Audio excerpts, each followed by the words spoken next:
Okay. चलिए, good morning सभी को। आज थोड़ा सा कंटेंट टाइप नहीं हो पाया है, इसलिए अपन क्या है लिख के पढ़ेंगे। आज अपन देखते हैं भाषा विकास। क्या? बच्चों की भाषा का विकास। इससे क्वेश्चन आता है, एक दो क्वेश्चन आपको मिल ही जाएगा। भाषा का विकास, इसमें आपको ये देखना है कि किस समय बच्चा किस टाइप की भाषा का यूज करता है, कौन कौन से एज में या किस समय किस टाइप से किस परिस्थिति में कौन सी भाषा का यूज करता है। तो भाषा विकास के बारे में देखते हैं। सबसे पहले जब बच्चा माँ के गर्भ में रहता है तब तो कोई भाषा बोलता नहीं है ना, बस लात पैर चलाता है। जन्म के समय बच्चे की भाषा क्या होती है? मूल प्रवृत्तियों पर आधारित रहती है। और उसकी भाषा क्या रहती है? केवल रोना। मूल प्रवृत्ति मतलब उसको भूख लगेगा तो वो रोएगा, उसको नींद आएगी तो भी रोएगा, उसको दर्द होगा तो भी रोएगा, किसी अजनबी के पास जाएगा तो भी रोएगा। तो मूल प्रवृत्ति करेगा, वो दिखावा कुछ नहीं करेगा, और उसकी भाषा क्या रहेगी? रोना ही रहेगी। जन्म के समय बच्चों की भाषा क्या रहती है? रोना। ठीक है। और ये किस पर आधारित होती है? मूल प्रवृत्ति पर। किस पर? मूल प्रवृत्ति पर। ठीक है, मूल प्रवृत्ति पर। ठीक है, यहां से हो गया। तो जन्म के समय तो ऐसा कुछ है नहीं, तो उसकी भाषा केवल मूल प्रवृत्तियों पर आधारित रहेगी। ये पूछा जाता है, जन्म के समय बच्चे की भाषा कैसे किस पर आधारित रहती है? किस पर? मूल प्रवृत्ति पर। मूल प्रवृत्ति मतलब उसको कुछ भी परेशानी हो वो रोएगा। ठीक है। 2 से 3 माह, 2 से 3 माह का बच्चा क्या करता है देखते हैं। 2 से 3 माह का बच्चा, ठीक है, ये करेगा अनुकुंजन। क्या करेगा? अनुकुंजन। इसको बोलते हैं कोइंग। क्या?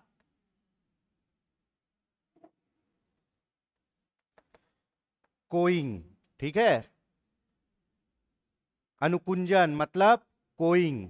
कोइंग मतलब देखना, 2 से 3 माह का बच्चा हल्का हल्का आवाज निकालता है, आ ई ऊ कुछ भी, मतलब पंखा चल रहा है तो उसको देख के कुछ कुछ आवाज निकालते रहेगा। कोई एकदम स्पष्ट स्पष्ट वर्ड या कुछ शब्द आपको उसमें समझ नहीं आएंगे, लेकिन वो मुंह से आवाज निकलेगा। जैसे चिड़िया चहकती है ना, तो कुल मिला के वो क्या करेगा? चहकेगा, अनुकुंजन करेगा। ये पूछा जाता है 2 से 3 माह के बच्चे की भाषा क्या होती है? कोइंग होती है, अनुकुंजन। अनुकुंजन मतलब वो कोई स्पष्ट वर्ड नहीं बोलेगा, लेकिन वो चहकेगा, उसके मुंह से आवाज निकलेगी। जन्म के समय उसके मुंह से एक ही आवाज निकलती, कब? रोते समय। और वो किस पर आधारित होता है? मूल प्रवृत्तियों पर। 2 से 3 माह में उसकी भाषा क्या होगी? अनुकुंजन। वो चहकेगा चिड़िया की तरह, कोइंग। ठीक है, आगे देखते हैं। इसमें आई कुछ भी बोलेगा, आवाज निकालेगा। 6 माह का बच्चा, है ना, 6 माह का बच्चा ये क्या करता है? ये बबलाता है, बबलाना। ठीक है, 6 माह का बच्चा क्या बोलेगा? बबलाएगा। ठीक है, बबलाएगा मतलब 6 माह के बच्चे को देखना, बाबू वू कुछ भी बोलते रहेगा, एक शब्द बोलेगा वो, है ना। मतलब वो बाबू, है ना, उसके बाद कुछ भी कुछ भी बोलते रहेगा वो, उसी को बोलते हैं क्या? बबलाना। ये दोनों में डिफरेंस ये है कि इसमें आपको एक व्यंजन सुनाई देगा उसके मुंह से, एक वर्ड टाइप का सुनाई देगा। ठीक है ना। और अनुकुंजन में केवल वो चहकेगा। 6 माह का बच्चे का भाषा क्या होता है? बबलाना होता है। ठीक है, उसके बाद 1 साल का बच्चा, कितने का? 1 साल का बच्चा, ये टूटी फूटी भाषा में 1 साल का बच्चा 2 से 3 शब्द बोल लेगा। कितना? 2 से 3 शब्द ये बोलेगा 1 साल का बच्चा। जैसे माँ, पा, ठीक है, माँ पा कुछ भी ऐसा 2 से 3 शब्द का ये बोलेगा। 1 साल का बच्चा बोलता है ना, कुछ ना कुछ वो अर्थपूर्ण बोलने लगता है। 1 साल का बच्चा 2 से 3 शब्द बोलेगा।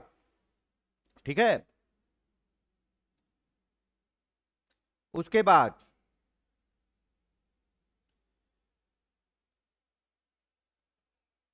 1 साल हो गया, 1 साल मतलब 12 माह, है ना। अब 18 माह से 24 माह का बच्चा, ठीक है, 18 माह से 24 माह का बच्चा, है ना, ये टेलीपैथिक स्पीच, कैसी स्पीच?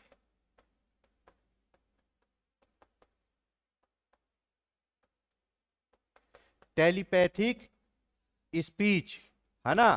इसमें क्या करेगा, ये टूटा फूटा दो तीन शब्द मिलाकर कुछ बोलेगा। टेलीपैथिक स्पीच बोलते हैं 18 माह से 24 माह तक। कैसा रहता है टेलीपैथिक स्पीच, है ना। बच्चा दो से तीन शब्द मिलाकर कुछ कुछ बोलेगा, जैसे आपका माँ, पानी, है ना। उसके बाद और क्या बोलते बच्चे लोग, है ना, मम बोल देगा। ठीक है, टूटी फूटी भाषा में बोलेगा। ठीक है, कोई भी अपने रिश्तेदारों को पुकारेगा, जैसे दादा, है ना। हाँ, वैसा टेलीपैथिक स्पीच, आप समझ सकते हो कि वो क्या बोलना चाह रहे हैं स्पष्ट। दो से तीन शब्द को मिलाकर वो बात करना चालू कर देगा। ठीक है, इसको क्या बोलते हैं 18 से 24 माह में टेलीपैथिक स्पीच। ठीक है, 2 साल के बच्चे के पास 24 माह, 2 साल के बच्चे के पास कम से कम 100 शब्दों का भंडार होता है, ये पूछा गया है। कितने शब्दों का भंडार होता है, 100 शब्दों का भंडार होता है। ये पूछा गया है भाई, 2 साल के बच्चे के पास कितने शब्दों का भंडार होता है, 100 शब्दों का भंडार होता है ना। और उन्हीं 100 शब्दों में वो क्या करता है, डील करता है। ठीक है, तो ये समझ में आ गया 18 से 24 माह टेलीपैथिक स्पीच। और भाषा विकास के लिए सबसे संवेदनशील काल किसको कहा गया है, पूर्व बाल्य अवस्था को। शैशवावस्था तो 0 से 2 हो गया, इन्फेंसी स्टेज।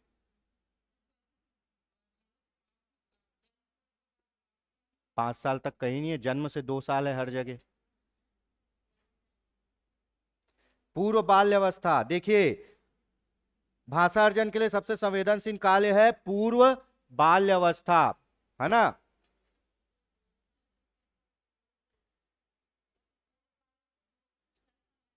हाँ,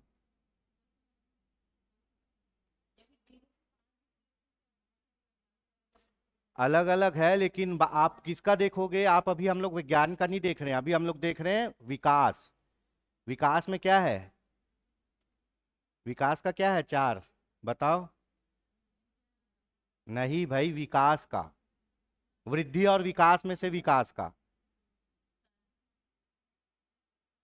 शारीरिक, 0 से 2 को क्या बोलते हैं, हाँ SPCF पढ़े हैं, सेंसरी मोटर। उसके बाद प्री ऑपरेशनल, उसके बाद क्या, कॉन्क्रीट ऑपरेशनल, और उसके बाद फॉर्मल। हाँ, तो वही पूछ रहा हूं।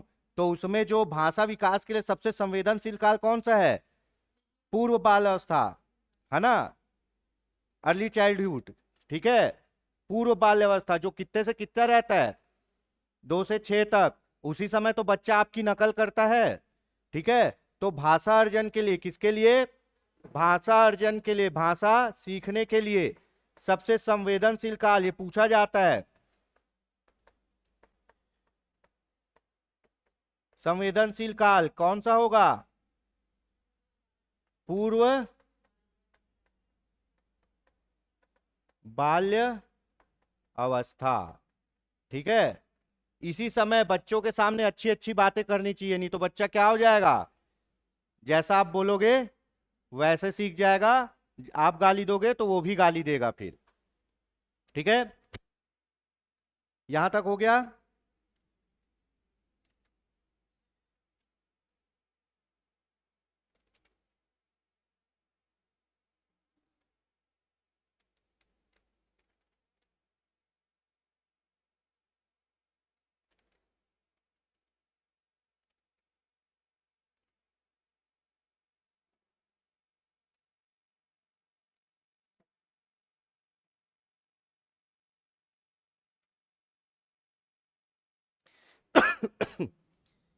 एक बार देखते हैं, भाषा का विकास, जन्म के समय बच्चा क्या करता है, केवल रोता है। और किसका, उसकी भाषा किस पर आधारित रहती है, मूल प्रवृत्तियों पर। उसको कुछ भी प्रॉब्लम होगी वो क्या करेगा, केवल रोएगा।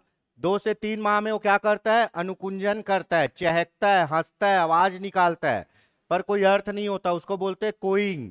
6 माह में बबलाना, एक एक व्यंजन बोलेगा, ब बू कुछ भी वो बोलते रहेगा। ठीक है, अपना खेलते खेलते 1 साल में 2 से 3 शब्द वो बोलेगा। ठीक है, माँ पानी कुछ भी ऐसा जोड़ के 2 से 3 शब्द बोलेगा। उसके बाद 18 माह से 24 माह में वो कौन सी भाषा में बात करता है? Telepathic speech. वो तोड़ के 1 2 शब्दों को जोड़ के क्या करेगा? एक वाक्य बनाने की कोशिश करेगा। ठीक है, 24 माह के बच्चे के पास कितना शब्द भंडार होता है? 100 शब्दों का भंडार होता है। ठीक है, और भाषा अर्जन के लिए सबसे संवेदनशील काल कौन सा है? पूर्व बाल्य अवस्था। ठीक है, यहां तक समझ में आ गया? चलिए अब अपन देख लेते हैं वृद्धि की स्पीड। ये मिसलेनियस टाइप के छोटे छोटे चैप्टर है भाई, जो कहीं ना कहीं क्वेश्चन में आए हैं, इसलिए उसको वापस मैं करवा रहा हूं। ठीक है, मेरे को लगा कि इसको करवाना चाहिए, अपने पास समय है तो अपनी तैयारी क्या होनी चाहिए? संपूर्ण होनी चाहिए और सारगर्भित होनी चाहिए, कहीं से छूटना नहीं चाहिए।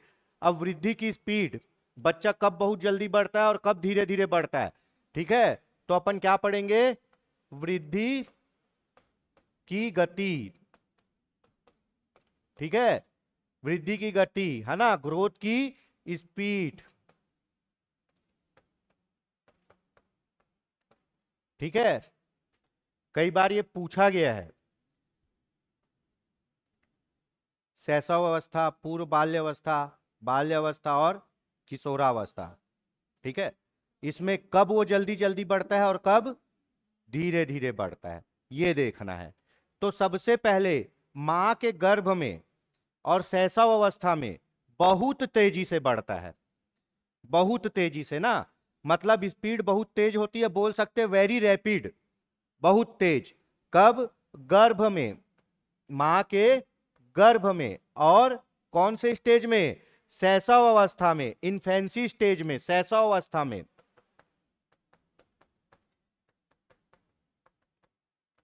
शैशव अवस्था, इसमें स्पीड क्या रहेगा बढ़ने का? शरीर के बढ़ने का, विकास की बात नहीं कर रहा हूं भाई।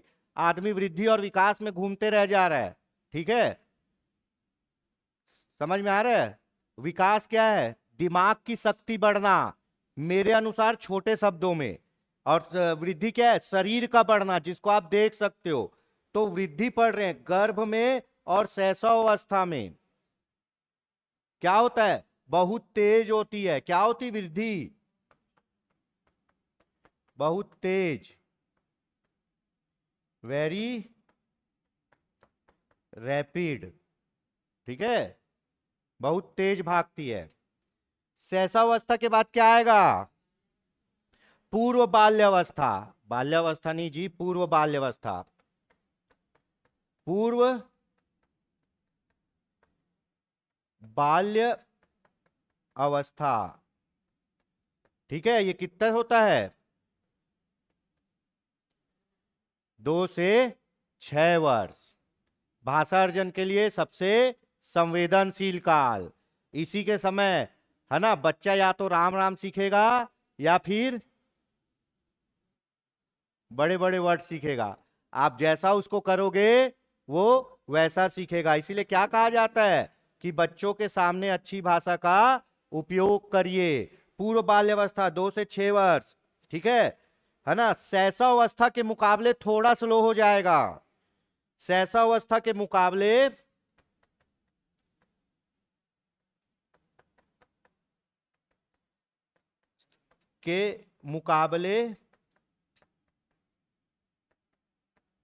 थोड़ा कम। क्या? थोड़ा कम या धीमा हो जाएगा। क्या हो जाएगा? थोड़ा कम या धीमा हो जाएगा स्पीड। तो इसको अपन क्या बोल सकते हैं? इसको बोल सकते हैं रैपिड। वेरी रैपिड नहीं, क्या? रैपिड। ठीक है, आप देखे हैं जब सबसे पहले क्या होता है? भ्रूण, उसके बाद युग्मनज। ऐसा क्या है? साइंस वाले कोई है? बायो वाले? क्या किस सीक्वेंस में चलता है? बच्चा जब माँ के गर्भ में आता है तो किस सीक्वेंस में चलता है? ये सीक्वेंस भी पूछता है, मैं भूल रहा हूं थोड़ा सा। युग्मनज, भ्रूण, ऐसा करके। भ्रूण सबसे लास्ट में आता है ना, युग्मनज और ऐसा कुछ कुछ रहता है ना। तो उस हिसाब से 9 महीने में वो पूरा प्रोसेस हो जाता है। और बच्चा जब पैदा होता है तो मेरे ख्याल से 52-53 सेंटीमीटर का होता है, तो उसमें स्पीड देखो। और 9 महीने में एक आपका मतलब निषेचन की प्रक्रिया होके पूरा हाथ पैर बन जाता है। ठीक है, कितना स्पीड हुआ? पैदा होने के बाद, पैदा होने के बाद शैशवावस्था 0 से 2 साल, 0 से 2 साल बच्चा कितनी तेजी से बढ़ता है। ठीक है, उसके बाद 2 से 6 में थोड़ा कम होता है उसका स्पीड, है ना। थोड़ा कम होता है। अब आगे आते हैं क्या, पूर्व बाल्यावस्था के बाद मध्य बाल्यावस्था, है ना। इसमें और कैटेगराइज कर दिया मैं, कौन सा? मध्य बाल्यावस्था।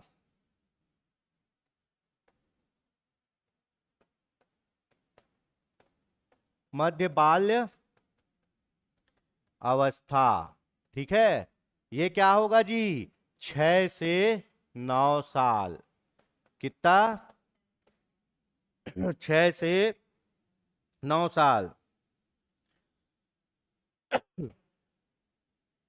ठीक है, अपन क्या है उसको और, पूर्व बाल्यावस्था के बाद बाल्यावस्था चले गए थे तो अपन उसको और तोड़ रहे हैं 20 से। मध्य बाल्यावस्था 6 से 9 साल, इसमें थोड़ा और कम हो जाता है ना। इसमें स्पीड क्या हो जाएगी? और कम। ठीक है, किसके मुकाबले? शैशवावस्था और पूर्व बाल्यावस्था के मुकाबले और कम, और धीरे हो गए। ठीक है, ठीक। अब उसके बाद क्या आएगी? उत्तर बाल्यावस्था, लेटर चाइल्डहुड, उत्तर बाल्य अवस्था, उत्तर बाल्यावस्था, लेटर चाइल्डहुड। 9 से कितना? 11 या 12 साल आप ले सकते हो। ठीक है, 11 या 12 साल, आपको 11 भी ले सकते हो, कई जगह 12 भी मिलेगा। ठीक है, 11 या 12 साल, 12 साल ही मान लो। इसमें स्पीड बहुत कम हो जाती है। क्या हो जाती है? बहुत कम। अब ये स्पीड नहीं रह गया, अब ये हो गया स्लो। इसमें स्पीड क्या हो जाती है? बहुत कम हो जाती है। ठीक है, बहुत कम हो जाती है। और इसमें शरीर थोड़ा कम ही बढ़ता है, इसीलिए इसको क्या कहते पता है? पठारी अवस्था। और यही पूछता है, पठारी अवस्था, पठार मतलब बढ़ गया। ये पर्वत बन रहा था, बन रहा था, अब नहीं बनेगा, अब ऐसे यहीं पे बराबर। पठार क्या होता है? जिसके ऊपर सिरा नहीं होता। पर्वत के ऊपर सिरा होता है, पठार के ऊपर आदमी रह लेता है, पर्वत के ऊपर नहीं रह पाता है। ठीक है, तो पठारी अवस्था, प्लेट्यू स्टेज, इसको क्या बोलते हैं? पठारी अवस्था।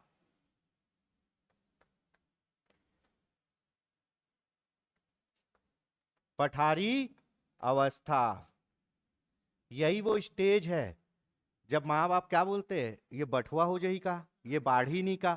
यही वो स्टेज है जब उन लोग जज करने लगते हैं कि क्या है, इसकी हाइट नहीं बढ़ रही है। और यही वो स्टेज है कि वो डिसाइड होता है कि तुम स्कूल में अब आगे खड़े हो गए या पीछे। छोटे रहोगे तो कहाँ खड़े होगे? आगे। बड़े रहोगे तो कहाँ होगे? पीछे। तो अपन बोलते हैं ना कि ये लड़का बटुआ हो जाई का, ये नहीं बाढ़ी का। वो यही स्टेज है, पठारी अवस्था। ठीक है, तो आप पढ़े माँ के गर्भ में और शैशव अवस्था में क्या होता है? बहुत तेज होता है। पूर्व बाल अवस्था में स्पीड थोड़ा कम, थोड़ा ब्रेक लग रहा है। मध्य बाल अवस्था में और कम, और उत्तर बाल अवस्था में गाड़ी रुक गई, रुक गई। अगर अब उसके बाद बढ़ गया तो बढ़ गया, नहीं तो कहानी खत्म। तो यहाँ स्पीड बहुत कम हो जाती है। और उत्तर बाल अवस्था 9 से 11 वर्ष को क्या बोलते हैं? पठारी अवस्था। अब इसमें वो पठार, वो बढ़ना था, वो बराबर हो गया, है ना। पर्वत की तरह ऐसे बढ़ना था, लेकिन वो पठार बन गया और बराबर हो गया। ठीक है, ये हो गया। आगे देखते हैं, मोस्ट इंपॉर्टेंट अगला क्या?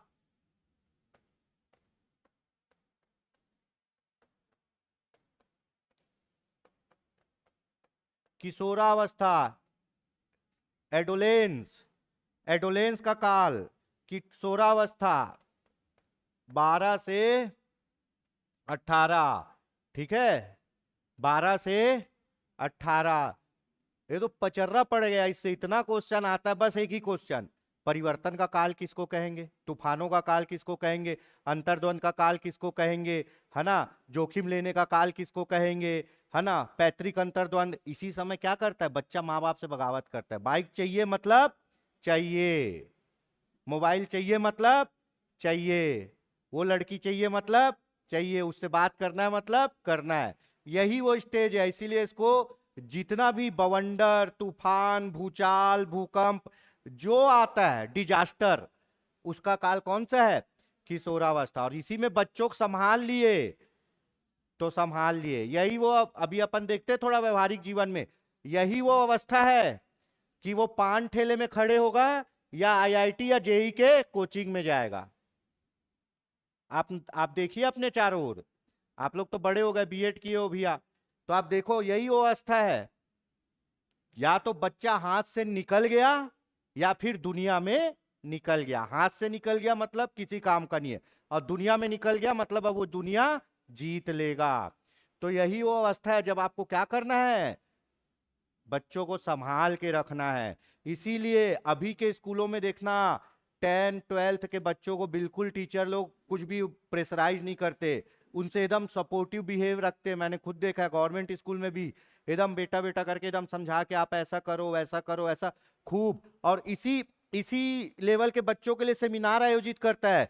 सीए वाले आके बताएंगे कॉमर्स वालों को कि आप सीए बनो, उसके बाद साइंस वाले आके बताएंगे कि भाई आप साइंटिस्ट बनो या डॉक्टर बनो, मैथ्स वाले इंजीनियर आके बताएंगे कि आप आईआईटी जाओ, है ना। इसी इसी लेवल में तो सेमिनार आयोजित किया जाता है, कैरियर सेमिनार। तो इसी लेवल के बच्चों को संभालना है भैया, है ना। तो ये हो गया कितना, किशोरावस्था 12 से 18 वर्ष, ठीक है। अब यहां पे स्पीड फिर क्या हो जाती है, वेरी रैपिड। कैसे जी,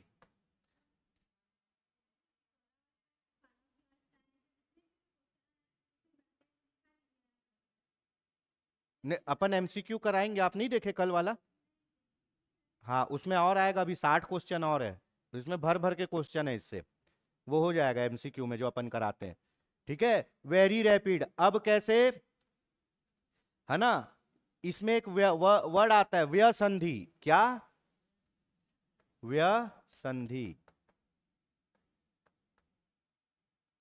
ठीक है। व्यसंधि, इसका मतलब क्या होता है, हाँ, व्यसंधि ऐसी अवस्था जब आपके शरीर में बहुत ज्यादा क्या हो, शारीरिक बदलाव भी हो और हार्मोनल बदलाव भी हो। इसी समय, ठीक है, लड़कों के क्या आने चालू हो जाएंगे, दाढ़ी मूर्छ आने चालू हो जाएंगे, आवाज भारी हो जाएगी, विपरीत लिंग के प्रति आकर्षण बढ़ेगा। लड़कियों में क्या होगा, मेंसुरेशन, मासिक धर्म चालू हो जाएगा, ठीक है, उनकी आवाज और पतली हो जाएगी, ठीक है, वो धीरे धीरे क्या है, बच्चे से बड़े होने लगेंगे। और इसीलिए बोलते हैं ये जितना भी चीजें हैं बहुत जल्दी होता है, इसीलिए इसमें ग्रोथ क्या है, वेरी रैपिड है। व्यसंधि, है ना, एक वर्ड आता है, विपरीत लिंग के प्रति आकर्षण। हमारे मतलब जो शरीर है उसका पूरी तरह से क्या, पुरुष बनना या महिला बनने की प्रक्रिया को हम बोल सकते हैं संसदीय भाषा में क्या, व्यसंधि, ठीक है। ये पूछा जाता है, इसीलिए इसमें ग्रोथ को क्या कर दिया, वापस वेरी रैपिड कर दिया, ठीक है, वेरी रैपिड कर दिया। यही वो समय होता है, ठीक है। उसके बाद ग्रोथ स्पर्ट करके एक वर्ड आता है, क्या, ग्रोथ स्पर्ट, मतलब शरीर में होने वाले अचानक बदलाव को क्या कहते हैं, ग्रोथ स्पर्ट। ये अचानक बदलाव है भैया, आपका आंख कान नाक तो बचपन से ही है, वो तो अचानक नहीं आया, लेकिन किशोरावस्था में जो बदलाव हो रहे हैं वो क्या हो रहे हैं, अचानक हो रहे हैं।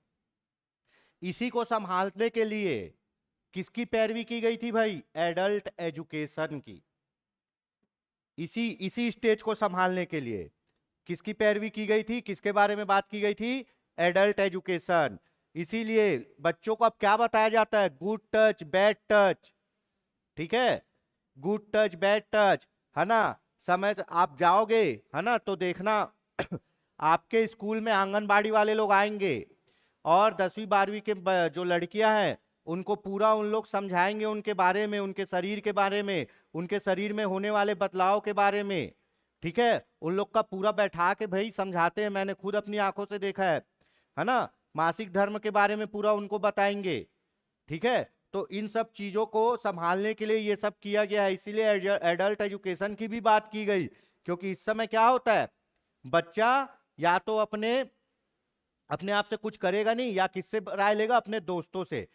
इसको, है ना, इसमें क्या होता है, गैंग का परमानेंट सदस्य बन जाता है बच्चा। मतलब इस एज में जो दोस्ती होती है ना, वो लाइफ टाइम चलती है। ठीक है, बाल्य अवस्था को बोलते हैं गैंग का एज। पर उसमें जो बच्चा रहता है वो गैंग का परमानेंट सदस्य नहीं रहता। आपके 6वीं 7वीं के दोस्त आपको याद भी नहीं होंगे, लेकिन 11वीं 12वीं के दोस्त या तो अभी तक है या याद है, परमानेंट आपके दोस्त बन गए हैं। ये हो गया पूरा। इसमें क्या होता है, वापस बढ़ जाता है। और इसके बाद क्या होता है, प्रौढ़ अवस्था आती है, प्रौढ़ अवस्था। ठीक है, इसके बाद आ जाती है प्रौढ़ अवस्था। ये समझ में आ गया, किसकी गति, आपकी वृद्धि की गति, है ना। अब ऐसे अगर मैं रहता तो शैशव अवस्था को लेता, क्योंकि इसमें ग्रोथ स्पर्ट हो रहा है ना, अलग टाइप की वृद्धि है, शारीरिक बदलाव की वृद्धि है। ब... हाँ, तो वो आपका क्या बोला मैं, उत्तर बाल्य अवस्था, है ना। यहाँ पे बच्चा रुक जाता है, जैसे ही थोड़ा आगे बढ़ा और सट से बड़ा होता है, चेंजेस आते हैं। ठीक है, कई लोग पतले रहते हैं, वो क्या बोलते हैं, उम्र के साथ मोटा हो जाएगा, चेंजेस आते हैं। मैं अगर शैशवावस्था और किशोरावस्था में, मैं शैशवावस्था को इसलिए लेता क्योंकि उसमें बच्चा वास्तव में बढ़ रहा है। आप सोचो, इसमें क्या हो रहे हैं, शारीरिक बदलाव हो रहे हैं। और शैशवावस्था में क्या है, बढ़ रहा है वो। पर ऐसा नहीं होगा, इतना विवादित नहीं है अभी तक तो क्वेश्चन। ठीक है, अब एक आध दो क्वेश्चन तो लेके चलना पड़ता है, फिर उसमें क्या है, भगवान भरोसे है ना। अब अभी भी देख लो, एक आध दो क्वेश्चन वैसे आ ही जाते हैं। यहां तक हो गया, इतना समझ में आ गया।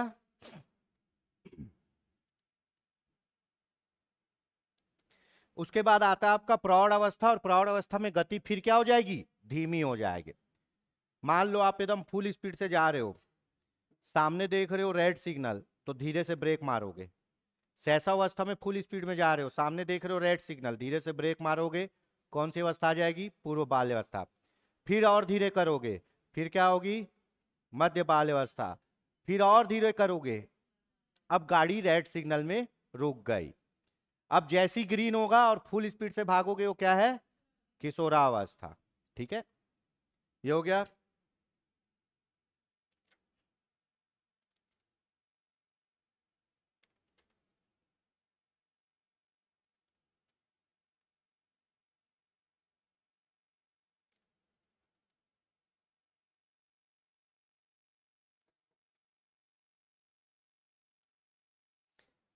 अपन प्रगतिशील शिक्षा पढ़े हैं कि नहीं, प्रोग्रेसिव एजुकेशन पढ़े हैं, लेकिन बहुत शॉर्ट में पढ़े हैं। वो पीडीएफ में है, प्रगतिशील शिक्षा समावेशी शिक्षा के बाद। ठीक है, चलिए आगे देख लेते हैं अपन क्या, प्रगतिशील शिक्षा। ठीक है, कौन सी,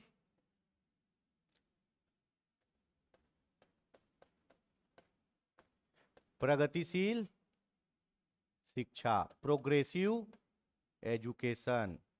ठीक है, कौन सा एजुकेशन, प्रोग्रेसिव। हाँ, बताया हूं मैं, कंटिन्यू कॉम्प्रहेंसिव इवैल्यूएशन। ठीक है, क्या होता है कंटिन्यू कॉम्प्रहेंसिव इवैल्यूएशन, सतत व्यापक मूल्यांकन। ठीक है, लगातार जो आपका टेस्टिंग होते रहता है, आप कितना पढ़े हो उसको क्या बोलते हैं, कंटिन्यू कॉम्प्रहेंसिव इवैल्यूएशन। और यही करना चाहिए, क्योंकि अगर आप कंटिन्यू इवैल्यूएशन नहीं करेंगे और लास्ट में एक बार इवैल्यूएशन करेंगे, तो बच्चे को सुधारने का मौका मिलेगा क्या, वो डायरेक्ट फेल होगा फिर। मैं आपको पढ़ा रहा हूँ, आपसे पूछ रहा हूँ, मेरे को पता ही आपको नहीं समझ आया तो मैं फिर समझाऊंगा, फिर पढ़ा रहा हूँ, फिर पूछ रहा हूँ, फिर नहीं समझ आया, फिर पढ़ाऊंगा। ऐसे करते करते क्या करूंगा, डायग्नोज करूंगा और रेमेडी दूंगा, डायग्नोज करूंगा और रेमेडी दूंगा। ये सब मैं पहले पढ़ा चुका हूँ, इसलिए वर्ड यूज कर रहा हूँ, है ना। डायग्नोज करूंगा फिर रेमेडी करूंगा, कंटिन्यू क्या चल रहा है, आपका इवेल्यूशन चल रहा है। और समीटिव असेसमेंट में साल में एक बार परीक्षा होगी और बच्चा फेल होगा, सुधारने का मौका मिलेगा क्या, नहीं मिलेगा। तो सीसीई कंटिन्यू कंप्रहेंसिव इवेल्युएशन व्यापक तौर पे करना है, शैक्षिक और सहशैक्षिक दोनों पार्ट को। ठीक है, दो इवेल्युएशन होता है, एक होता है फॉर्मेटिव और एक होता है समेटिव। फॉर्मेटिव जो लगातार चलता है पढ़ाई के दौरान, पूछना बताना पूछना बताना, गलत बता दिए तो फिर सुधारना, फिर पूछना, फिर बचाना। और समेटिव क्या होगा, क्या होगा, या तो छमाही परीक्षा या वार्षिक परीक्षा, और उसके फेल होने के बाद आपके पास समय है क्या बच्चों को बताने का, समझाने का मौका ही नहीं है, वो फेल हो गया, रिजल्ट डिक्लेयर हो गया, काम खत्म। ठीक है, तो प्रोग्रेसिव प्रोग्रेसिव एजुकेशन, ठीक है, इसके प्रमुख कौन थे भाई, जॉन डीवी। कौन थे, प्रगतिशील विचारधारा के जॉन डीवी, ये प्रमुख नाम है जॉन डीवी का, किस पर, प्रगतिशील शिक्षा पर। ठीक है, जॉन डीवी। ठीक, इन्होंने शिक्षा को कितनी ध्रुवी प्रक्रिया माना है, त्रिध्रुवी, तीन ध्रुवी प्रक्रिया माना है शिक्षा को। शिक्षा किसके बीच घूमेगा, तीन ध्रुवी प्रक्रिया, शिक्षा किसके किसके बीच घूमेगा भाई, सबसे पहले टीचर, फिर स्टूडेंट, और करिकुलम, पाठ्यचर्या। एक होगा कौन, टीचर पढ़ाने वाला, एक होगा कौन, पढ़ने वाला। और ये पूरे प्रोसेस किस पे चलेंगे, करिकुलम पे। बोला था ना, करिकुलम वो रोड है जिस पे पूरी शिक्षा व्यवस्था दौड़ती है। करिकुलम मतलब आपके स्कूल में क्लासरूम के अंदर जो होता है वो, और क्लासरूम के बाहर जो होता है वो, दोनों। ठीक है, ऐसा नहीं कि सिर्फ क्लास में जो पढ़ाई जो हो रही है वही करिकुलम है, वो तो फिर जो पुस्तक में पढ़ रहे हो वो सिलेबस है। सिलेबस और करिकुलम में डिफरेंस पता है,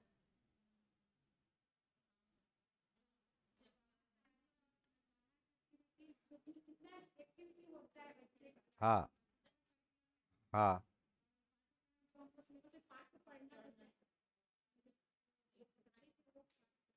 देखिए, सिलेबस मतलब जो आपको पुस्तक में पढ़ना है, और करिकुलम मतलब जो पुस्तक में पढ़ रहे हो वो भी, और स्कूल में जो भी एक्टिविटी हो रही है जैसे स्कूल चल रहा है वो किस में आएगा, करिकुलम में आएगा।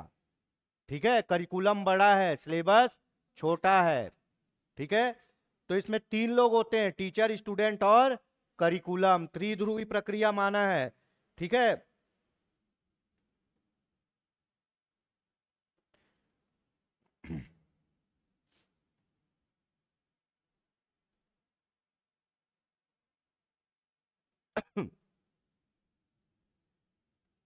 प्रगतिशील शिक्षा क्या होती है,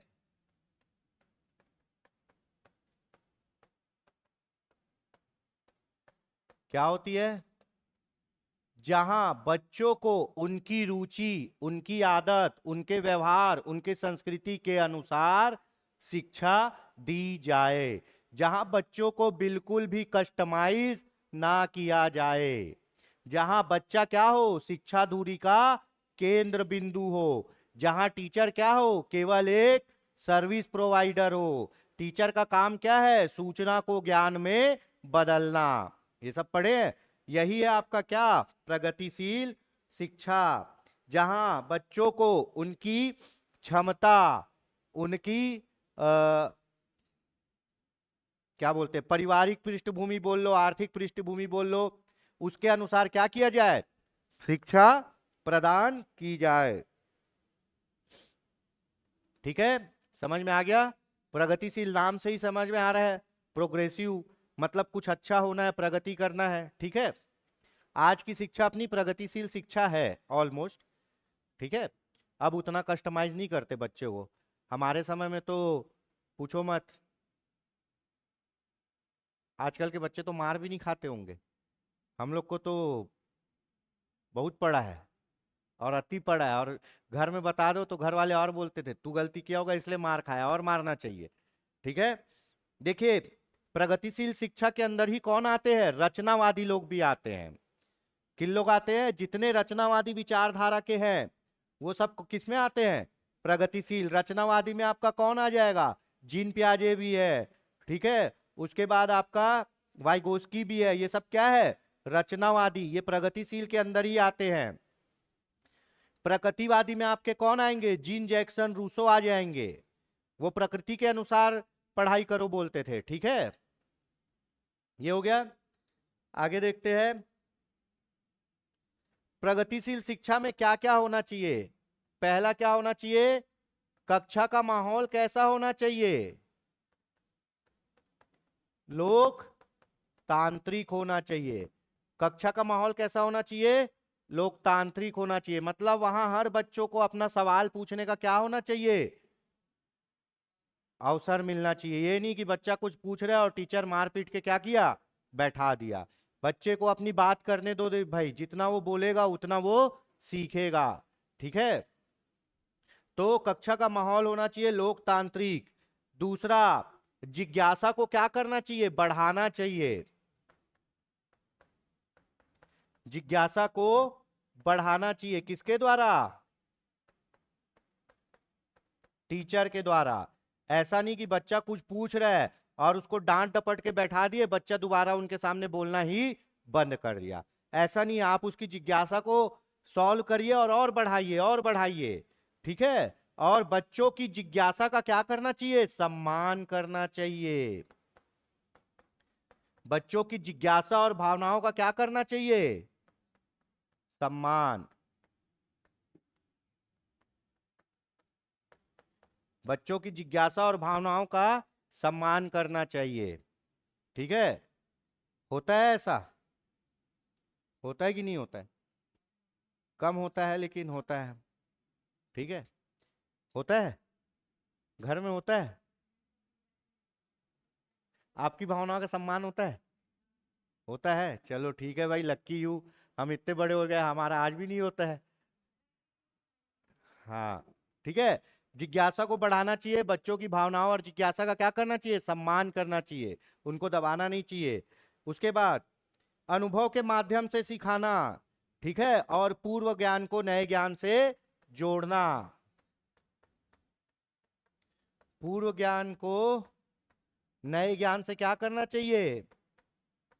ज्ञान से जोड़ना। ये बता चुका हूं।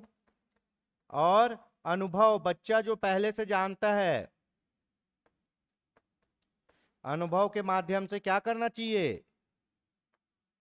अनुभव के माध्यम से सिखाना चाहिए।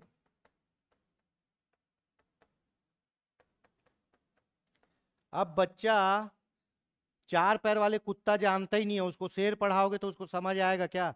वो तो जो चीज देखा ही नहीं है उसको तो आप दिखाई नहीं रहे हो, उसके बाद उसको और अमूर्त संकल्प में ले जा रहे हो और अमूर्त चिंतन में ले जा रहे हो, तो कुछ नहीं सीख पाएगा। तो पूर्व ज्ञान से नए ज्ञान को जोड़ना और अनुभव के माध्यम से सिखाना। उसके बाद आप देख सकते हैं, सभी बच्चों का अपना महत्व है। सभी बच्चे क्या है? सभी बच्चे स्पेशल है। ठीक है, सभी बच्चे स्पेशल है। सभी को एक समान समझना चाहिए, किसी से भेदभाव नहीं करना चाहिए, है ना? सभी बच्चे स्पेशल है, सभी के विभिन्नता का सम्मान करना चाहिए। ठीक है,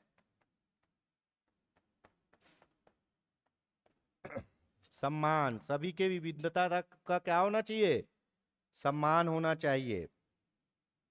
ऐसा नहीं है भाई कि वो बच्चा कुछ अलग पूछ रहा है तो उसको चमका दे रहे हो, दूसरे बच्चों को प्रमोट कर रहे हो, होशियार बच्चों को प्रमोट कर रहे हो, जो थोड़े से कमजोर है, एवरेज है, उनको चमका दे रहे हो। है ना। तो सभी बच्चों का महत्व है, इंडिविजुअल डिफरेंस को क्या देना चाहिए, महत्व देना चाहिए। हर बच्चा अलग होता है, सबका क्या करना चाहिए, सम्मान करना चाहिए। उसके बाद इंटरडिसिप्लिनरी मेथड, है ना, इंटर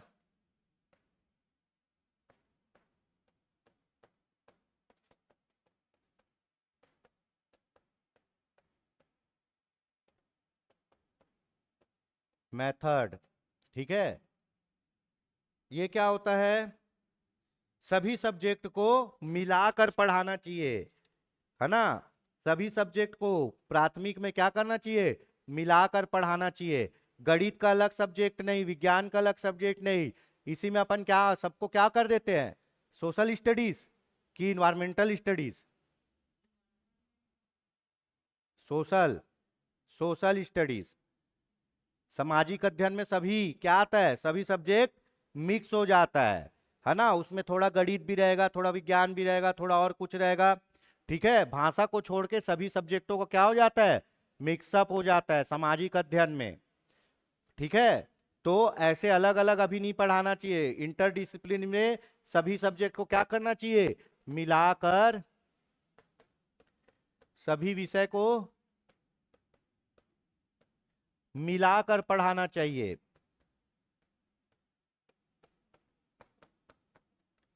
सभी विषय को मिलाकर पढ़ाना चाहिए, ठीक है। उसके बाद टीचर को क्या होना चाहिए, फ्लेक्सिबल होना चाहिए, पढ़ाई व्यवस्था और टीचर क्या होने चाहिए, फ्लेक्सिबल होने चाहिए, ठीक है। पढ़ाई व्यवस्था और टीचर, ऐसा नहीं कि आप एकदम कड़क बने हुए हो, बच्चों के अनुसार बदल नहीं रहे हो। आप अपने आप को बच्चों के अनुसार बदलो भाई, क्योंकि शिक्षा बच्चों के लिए बनी है, बच्चा शिक्षा के लिए नहीं बना है। और हम लोग पढ़ भी क्या रहे हैं, प्रोग्रेसिव एजुकेशन पढ़ रहे हैं, ठीक है। शिक्षा क्या होनी चाहिए, बाल केंद्रित होनी चाहिए, बाल केंद्रित मतलब पूरे एजुकेशन सिस्टम का सेंटर पॉइंट कौन है, बच्चा है, ठीक है।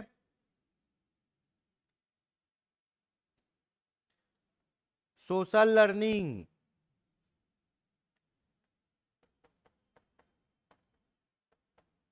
सोशल लर्निंग, समाज से अध्ययन, समाज के द्वारा सीखने को क्या करना चाहिए, महत्वपूर्ण मानना चाहिए। और बच्चा समाज से ही इंटैक्ट करके क्या करता है, चीजों को सीखता है। तो सोशल लर्निंग, सोशल प्रोग्राम भी स्कूल में क्या होने चाहिए, आयोजित होने चाहिए, ठीक है। अपन पढ़े ना सोशलाइजेशन, बच्चे का समाजीकरण।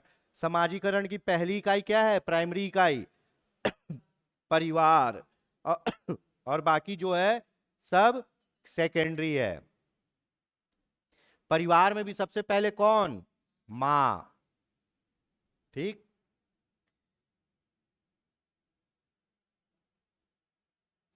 इसी में कहा गया है क्या, बच्चा ज्ञान का सक्रिय निर्माता होता है, ठीक है, और वो अपने अनुसार सीखता है। और टीचर एक फैसिलिटी प्रोवाइडर, सर्विस प्रोवाइडर होता है, जो सूचना को ज्ञान में बदलता है।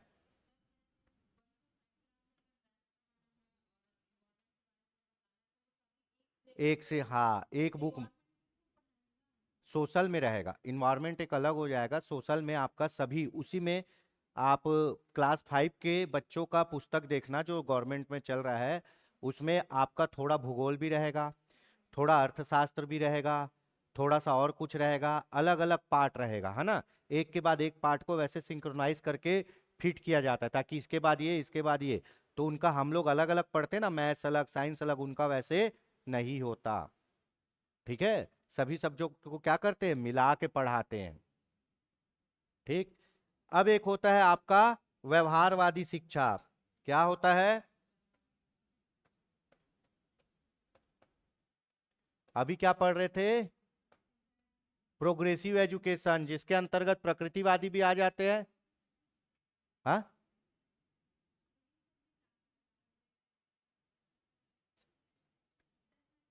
हाँ, चलो, हाँ ठीक है, चलिए। व्यवहारवादी ये आखिरी टॉपिक है। जो आप लोग पढ़े हो ना वही व्यवहारवादी शिक्षा है। उसमें शिक्षा का केंद्र बिंदु होता है टीचर, है ना। और बच्चों को मानते हैं कोरा कागज या कच्चा मिट्टी। टीचर उसको कैसे भी आकार देता है या उसमें कुछ भी लिखता है कोरे कागज में, है ना। बोलते हैं ना बच्चे बच्चे क्या होते हैं, कच्चे मिट्टी की भांति होते हैं, जिसको टीचर कुम्हार की भांति क्या करता है, आकार देता है। वो है ना, गुरु कुम्हार शिष्य गढ़ घड़ है वाला एक दोहा है। वैसे पूरा मेरे को याद नहीं है, कहावत यही है कि गुरु क्या होता है, कुम्हार होता है, और शिष्य क्या होता है, एक घड़े की भांति होता है।